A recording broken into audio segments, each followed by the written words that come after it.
Hello future leaders, welcome to Unacademy. मेरा नाम है Yuvraj Singh Shekhawat and remember, be a spokesperson for India.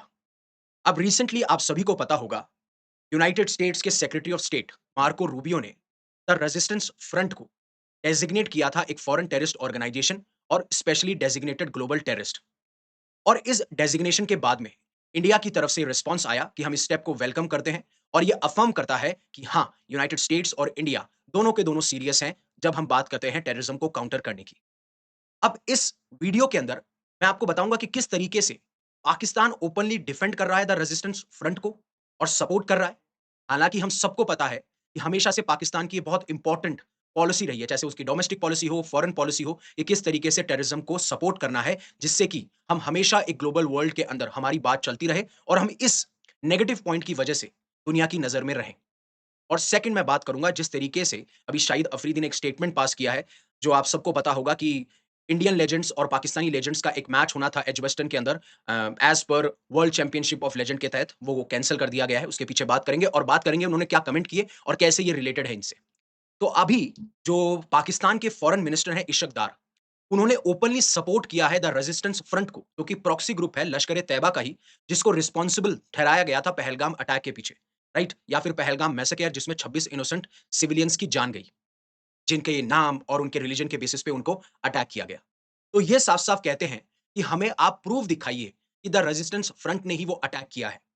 पहली चीज, द रेजिस्टेंस फ्रंट ने जब ये अटैक किया था, तभी उसकी रिस्पॉन्सिबिलिटी ले ली थी। इन्होंने क्लेम कर दिया था ये अटैक हमने किया है। और काफी सारे आर्टिकल्स पब्लिश हुए थे जहां कहा था कि द रेजिस्टेंस फ्रंट एक ऑफशूट या फिर एक प्रॉक्सी टेरर ग्रुप है लश्कर ए तैयबा का, और उसी की प्लानिंग उसी के द्वारा ऑर्गेनाइज की गई और उसी के इंफ्रास्ट्रक्चर को ये इस्तेमाल करते हैं जो कि पाकिस्तान के अंदर है। और मैं आपको वीडियो भी दिखाऊंगा। लेकिन काफी सारे आर्टिकल्स प्रूफ हो रहे हैं जहां पे लिखा है शो अस प्रूफ, हमें प्रूफ बताइए कि उन्होंने पहलगाम अटैक कैरी आउट किया है। पहली चीज तो उन्होंने खुद ने क्लेम कर दी। फिर उसके बाद में इंडिया हो, यूनाइटेड स्टेट्स हो, उसके इंटेलिजेंस ने भी आपके सामने ये चीज़ रखी।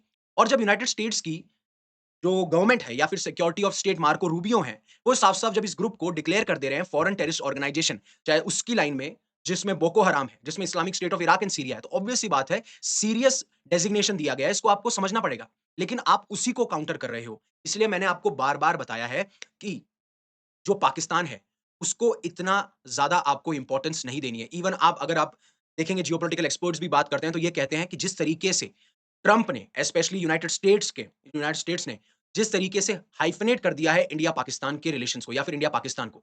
हाइफनेशन का मतलब है आप दोनों नेशन को एक साथ तोल रहे हो, राइट? जहाँ पे इंडिया विक्टिम है टेररिज्म का, वहाँ पे आप, और पाकिस्तान उस टेररिज्म को फैलाता है, स्टेटली स्पॉन्सर करता है, आपने उनको बराबर ला खड़ा कर दिया।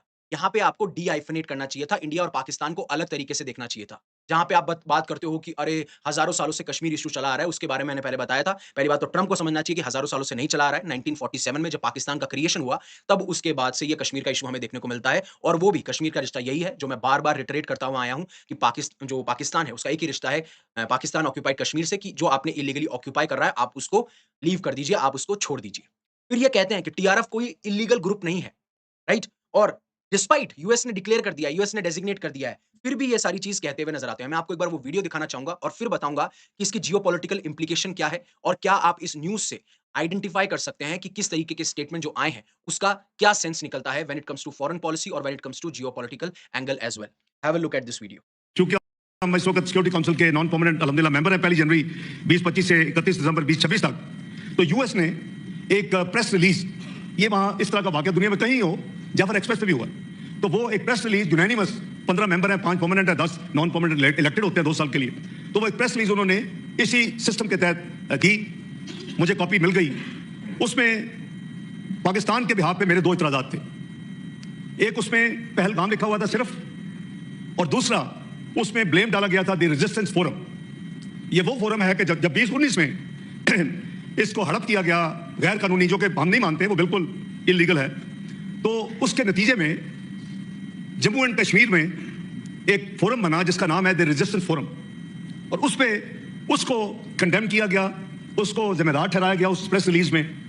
तो मुझे आई, मैंने देखा, मैंने कहा ये एक्सेप्टेबल नहीं है। पहलगाम के साथ आपको लिखना पड़ेगा जम्मू एंड कश्मीर। हमारी शटलिंग हुई, ऑब्वियसली ये दिन ऐसे ही हैं कि क्योंकि टाइम का भी गैप है उधर न्यूयॉर्क में। इधर मैंने अपने अम्बेसडर साहब को, जो हमारे परमानेंट रिप्रेजेंटेटिव हैं आसिफ इफ्तिखार साहब, उनको क्लियर इंस्ट्रक्शन दी कि आप लिख के 2 अमेंडमेंट्स इसमें डाल दें क्योंकि कंसेंसस के साथ ये इशू हो सकती है, वरना ये इशू नहीं। अब मैं आपको इसकी इंपॉर्टेंस बताना चाहता हूं। देखिए, पहली चीज, टीआरएफ ने खुद ने रिस्पॉन्सिबिलिटी ली। फिर इंडिया और यूनाइटेड स्टेट्स ने इंटेलिजेंस जो भी इनपुट आए या फिर जो भी इंटेलिजेंस गैदर किया उसके बेसिस पे कंफर्मेशन किया कि टीआरएफ इसके पीछे रिस्पॉन्सिबल था। और अब आप एक फॉरेन मिनिस्टर होने के नाते जहां पे आपकी फॉरेन पॉलिसी का हिस्सा ये होना चाहिए कि हम टेररिज्म को सपोर्ट नहीं करेंगे और जो भी टेररिस्ट हैं, टेररिस्ट बेसेस हैं, टेररिस्ट इंफ्रास्ट्रक्चर है, उसको डिस्ट्रॉय करेंगे। राइट? ऐसा ही आपने प्रॉमिस किया था फाइनेंशियल एक्शन टास्क फोर्स के टाइम पे, जब आपको 2022 से ग्रे लिस्ट के अंदर निकाला गया था, क्योंकि पेपर पे ये दिखाया गया था कि आपने एक्शंस लिए हैं। अब एज अ रिस्पॉन्सिबल लीडर, पहली चीज मजाक की फॉर्म में द रेजिस्टेंस फ्रंट है वो, ना रेजिस्टेंस फोरम नहीं है। राइट? और दूसरी चीज, जिसको यूएस डेजिग्नेट कर रहा है, हमने आपको इंटेलिजेंस इनपुट दे दिए, फिर उसके बाद में क्या नाम है, उन्होंने खुद ने रिस्पॉन्सिबिलिटी क्लेम कर ली, लेकिन आप फिर भी साफ-साफ ये कह रहे हो कि ये इल्लीगल ग्रुप नहीं है, इसने ऐसा कुछ काम नहीं किया। तीसरा, आपने खुद कहा कि नॉन परमानेंट मेंबर हैं, जो कि 2 साल के लिए चुने जाते हैं, 15 मेंबर्स होते हैं यूनाइटेड नेशन सिक्योरिटी काउंसिल के अंदर। और यूनाइटेड नेशन सिक्योरिटी काउंसिल के अंदर आप जब आए थे, तो आपने क्या रिस्पॉन्सिबिलिटी ली कि हम हर एक वो स्टेप लेंगे जिससे कि हम सिक्योरिटी एंश्योर कर सकें, ना कि पाकिस्तान में, बल्कि पूरे रीजन के अंदर भी। और जो टेररिज्म है, उसको तो हम बहुत अच्छी तरीके से काउंटर करेंगे। बट वहीं आपके वहीं से पनप रहा है और एक टेरर ग्रुप, एक प्रॉक्सी टेरर ग्रुप को आप कह रहे हो कि ये इलीगल नहीं है, हमें प्रूफ दिखाइए, ये सारी चीजें कहते हो, तो आप पाकिस्तान की स्टेट बता रहे हो, आप पाकिस्तान की फॉरेन पॉलिसी बता रहे हो। और इवन जो आपकी पोजीशन है यूनाइटेड नेशन सिक्योरिटी काउंसिल के अंदर as a non permanent member, आप उस पोजीशन का फायदा उठा रहे हो, आप उस पोजीशन को वेपनाइज कर रहे हो, जिससे कि आप टेरर ग्रुप्स को शील्ड कर सको। और ये चीज साफ-साफ दर्शाती है कि पाकिस्तान किस तरीके से टेररिज्म को देखता है। राइट? इवन सबसे इंपॉर्टेंट बात ये भी है कि जब यूनाइटेड नेशन सिक्योरिटी काउंसिल में पहलगाम टेरर को कंडेम करने के लिए एक स्टेटमेंट और डिक्लेरेशन रखा गया, तो उसमें फॉरेन मिनिस्टर इशकदार साफ-साफ ये कहते हैं कि उसमें पहलगाम का भी मेंशन था और साथ-साथ में टीआरएफ का भी मेंशन था, जैसा इन्होंने वीडियो में भी दिखाया। और इन्होंने भरपूर कोशिश करी। इन्होंने साफ-साफ अपना अपोज़िशन दिखाया, अपोज़ किया कि टीआरएफ का मेंशन उसमें नहीं होना चाहिए। और इवन इन्होंने ये बात भी कही कि मेरे को ग्लोबल कैपिटल से कॉल आया, बट पाकिस्तान इस चीज़ को एक्सेप्ट नहीं करेगा। और उसके बाद में आप देखेंगे कि टीआरएफ का mention United nation security council में नहीं भी था। ये भी बहुत ज़्यादा इम्पोर्टेंट है कि किस तरीके से इन्होंने भरसक कोशिश करी कि टीआरएफ का मेंशन उस कंडेमनेशन स्टेटमेंट में ना आए। एंड इवन मैं आपको एक और चीज़ बताना चाहूँगा, जब मैंने पहले भी डिस्कस किया था कि एफएटीएफ से ग्रे लिस्ट से उसलिए इसलिए निकाला गया क्योंकि इन्होंने पेपर पे रिफॉर्म दिखाए कि हमने जो टेररिस्ट बेसेस हैं, टेररिस्ट ग्रुप्स हैं, उनकी फंडिंग को फ्रीज कर दिया है, अब हम फंड नहीं दे रहे हैं, उनके एसेट्स को फ्रीज कर दिया है, हमने उनको ब्लैकलिस्ट कर दिया है, किसी तरीके का कोई सपोर्ट नहीं है, हम एंटी टेरर लॉ लेके आए हैं। बट वहीं पे मैंने उस टाइम पे बताया था कि किस तरीके से अब पाकिस्तान के अंदर टेररिस्ट बेसेस हैं, बट वो लश्कर ए तैयबा और जैश ए मोहम्मद के नाम से नहीं जाने जाते, उनका नाम रीब्रांड कर दिया है। और इनकी सबसे इंपॉर्टेंट चाल ये है कि ये रेजिस्टेंस फ्रंट को एक नया ग्रुप बताते हैं, राइट? इंडिपेंडेंट ग्रुप बताते हैं कि कश्मीर के अंदर जो इंटरनल रेजिस्टेंस हो रहा है, वो सारे इसके मेंबर हैं।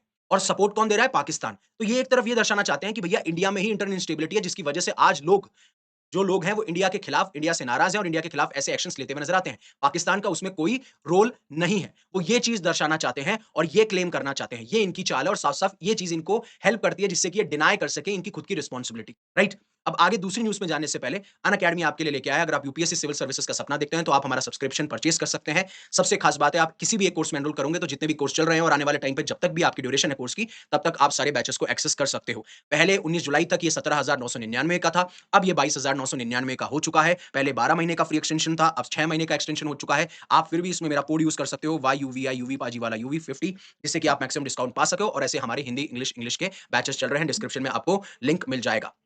और इन्होंने बाकी इस वीडियो में आप मैंने आगे वाला हिस्सा नहीं दिखाया जहाँ पे इन्होंने कहा कि हम टीआरएफ को इल्लीगल नहीं मानते हैं। इवन क्या नाम है, उन्होंने ओनरशिप ली हो, राइट? हमें तो आप ये बताइए कि प्रूफ दिखाइए कि उन्होंने ओनरशिप ली है, क्योंकि उन्होंने वापस अपनी ओनरशिप को ले लिया था। हो सकता है पाकिस्तान ने बोला होगा प्लीज़ क्लेम मत करो, नहीं तो एट द एंड हमारे पास ही बात आएगी और हम इन एलिगेशन को एक्सेप्ट नहीं करते हैं। इवन इतना सब कुछ होने के बावजूद, इवन डेजिग्नेशन होने के बावजूद, जो सारी चीज़ें मैंने आपको समझाई।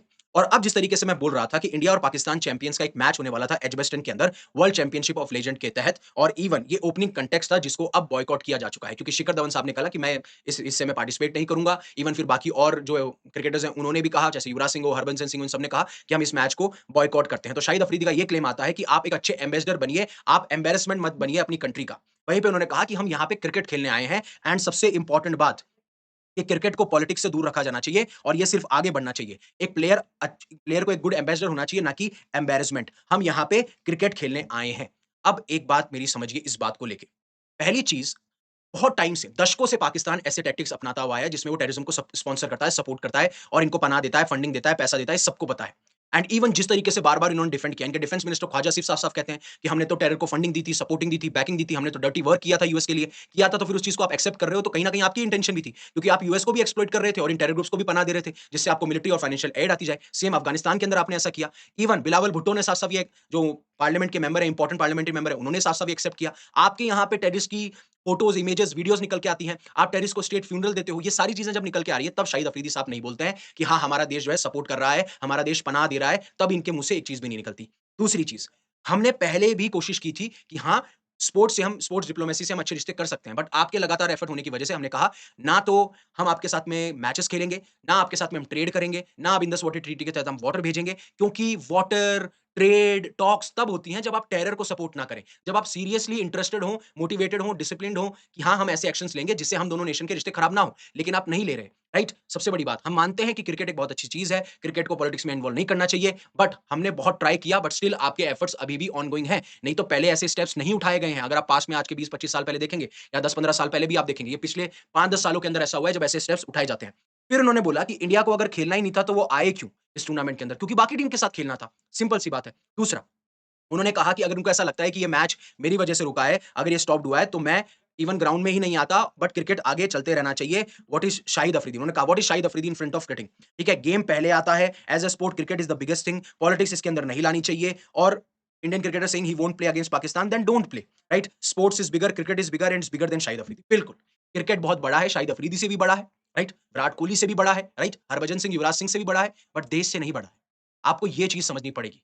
राइट? अगर हम एक तरफ ये दिखा दें कि नहीं हमारे रिश्ते अच्छे हैं, हम स्पोर्ट्स भी खेलेंगे, मैं मानता हूँ, again I am saying you, sports is a soft power, sports diplomacy is a soft power जिसकी वजह से आपके रिश्ते अच्छे हो सकते हैं। बट उस नेशन के साथ किए जाए ना जो एकदम सीरियस है, कि हमारे साथ अच्छे रिश्ते करना चाहता है, आप सीरियस नहीं हो, राइट? और क्यों आप जो बोलते हो कि स्पोर्ट्स पॉलिटिक्स नहीं है, तो शाहिद अफरीदी साहब ने पहलगाम अटैक के टाइम पे ये क्यों कहा कि जब भी कोई टेरर अटैक होता है इंडिया के अंदर, आप सीधा-सीधा ब्लेम कर देते हो पाकिस्तान को? अरे प्रूफ मिलते हैं तभी तो किया है। इवन जो आपके टेररिस्ट बेसिस पे अटैक किया ऑपरेशन सिंदूर के टाइम पे, तो आपने टेररिस्ट को स्टेट फ्यूनरल दिया था ना, ये पूरी दुनिया को पता था, राइट? तो फिर आप क्यों ऐसे स्टेटमेंट पास करते हो? आपको भी पॉलिटिक्स के अंदर नहीं आना चाहिए, आपको भी एकदम स्ट्रेट फेस होके एकदम ट्रुथ के बारे में बात करनी चाहिए। हाँ भाई, पाकिस्तान में शेल्टर्स दे रखे हैं, हमने पनाह दे रखी है। ओसामा बिन लादेन अमेरिका में पाया गया था ना, पाकिस्तान में तो पाया नहीं गया था। तो आप भी वैसे ही स्टेटमेंट दीजिए, राइट? तो ये क्वेश्चन करना था जो मैं आपको बताना चाहता था। आपके क्या कमेंट्स हैं प्लीज़ आप कमेंट सेक्शन में बताइएगा।